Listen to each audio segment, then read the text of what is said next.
Video game history is in trouble. Hello, everyone. My name's Schmmo, or Kyle, depending on how you refer to me to.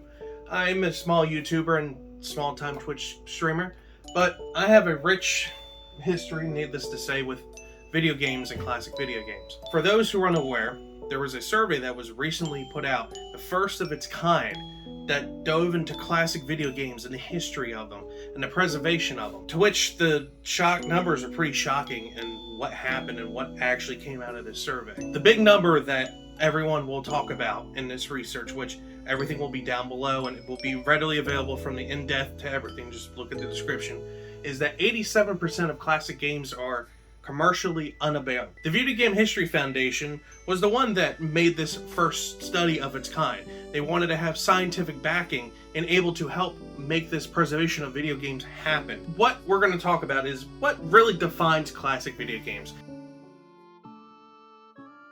Now, what they did was they drew the line at basically everything from 2010 and before, because after 2010, that's when basically digital distribution took hold, and that's where you can start buying things solely on the shops, buy them solely on the eShop, so on and so forth, which that includes systems like the PlayStation 1, PlayStation 2, the original Xbox, the Wii, the GameCube, and before all that, game systems that most of my audience grew up with. And there are older people in my audience that grew up with Atari, grew up with Commodore, grew up with the Odyssey 2000, stuff that I wouldn't have grown up with, but to get the point across, there's so many different consoles. Now, up until this point, there was no real actual line showing the reality of how devastating this all is, and us as gamers, we knew that history itself was fading and there was nothing we could do about it,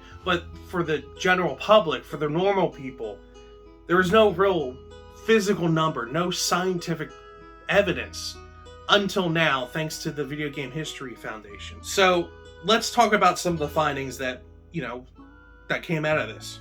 One of the bigger points that came out of this survey that I really wanted to latch on to was less than 1% of all games made before 1980 have been reissued at all. And I'm talking about like collector's editions, stuff like that, or remakes, remasters, etc. The survey study stated that collectively the game industry has re-commercialized less than 1/5 of all historical games, leaving 90% or more of their historical output unavailable from the right holders. What I'm grasping onto here is that because of those issues, and it could range from bankruptcy of companies to getting licenses, a whole legal shebaggle, there's a lot of things that can prevent from older games being made. But when it comes to stuff that goes against it, like the eShop, for example, like the Wii U eShop, there were like 1,000 games that will never see the light of day that were solely on the eShop. But if you have people like Gerard the Completionist, which I'll link his video down below, that went out of his way, bought every single game before the closing of the eShop, to which Nintendo trying to make it a living hell for him to do, but that's beside the point. Because of those efforts, those games were able to be preserved and saved.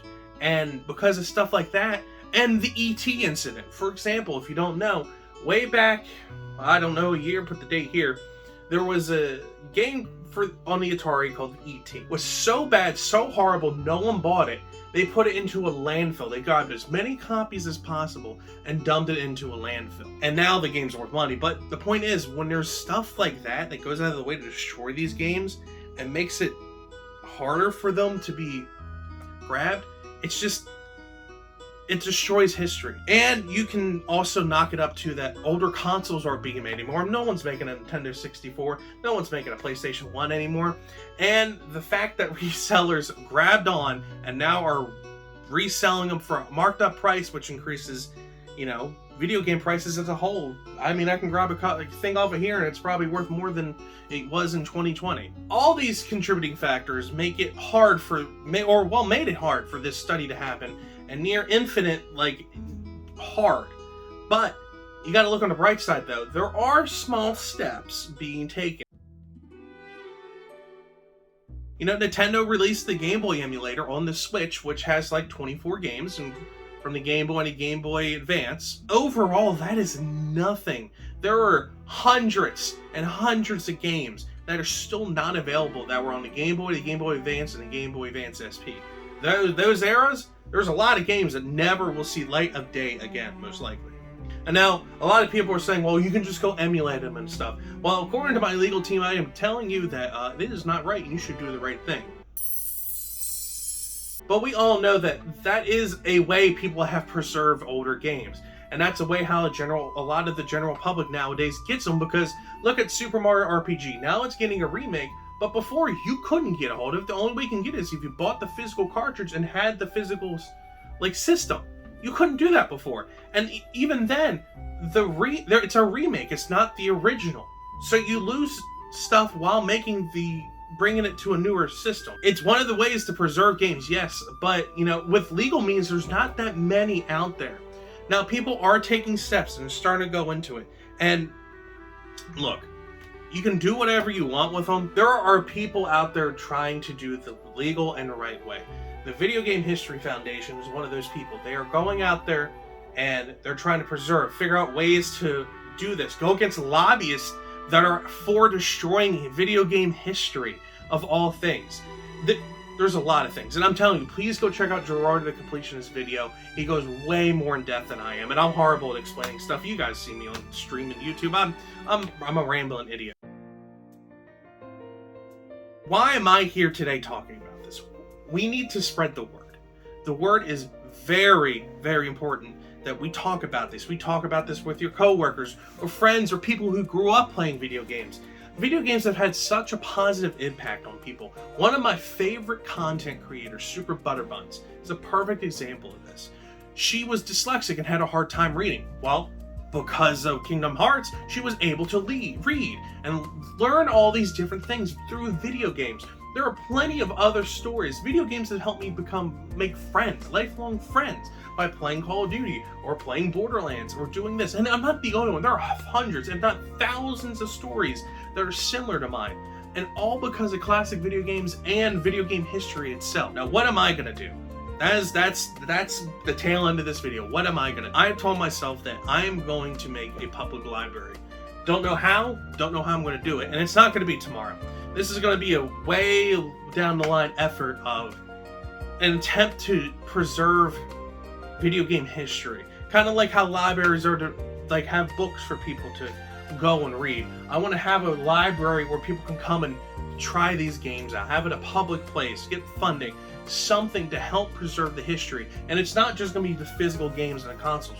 I want to grab memorabilia. I want to grab different things such as animation cells from video games or, video game shows, stuff like that. I want to make it a big place where history can come together. People can go through a book saying, yeah, I remember this when I was a kid, showing their kid. I want to do that. And I am putting this out there as a way to keep me grounded, way to keep me accountable. And so another thing I'm going to do is later on in the year, I'm going to do a fundraiser for the Video Game History Foundation. And we're going to raise money in an attempt to help them figure out ways to preserve video games better, to grab these archives, to grab these information and save them for future generations. So, what you can do, spread the word. Like I said, if you sit there and talk, look at the survey down below. I'm going to put all the findings down below where you can get a reach of everything. And I'm going to put Gerard's video down below if you want a more in-depth analysis in his experience and how he is helping the effort as well. But for me, in my little corner of the world, I'm going to keep collecting video games. I'm going to put more video game hunting videos on there so I can have a documented take of everything I pick up. And I'm going to do what I can to help history. So, until next time, see you all later.